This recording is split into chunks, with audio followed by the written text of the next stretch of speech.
Alright, Sven, this one is for you. This is the educational video here with narration, as you requested. I just pulled number 5 piston cooler out, which was the one that was scored badly, heavily damaged, and checked it, and it's clean.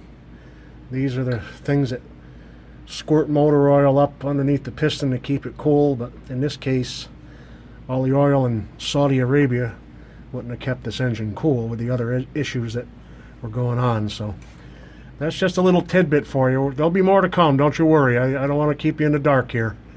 So we've got plenty to do here today to pull the rest of the pistons out and a few mains down to check them, and if all looks good, then we'll go ahead and proceed with the ordering of the parts and cleaning up and reassembly. So stay tuned, Sven. We don't want to let you get bored here.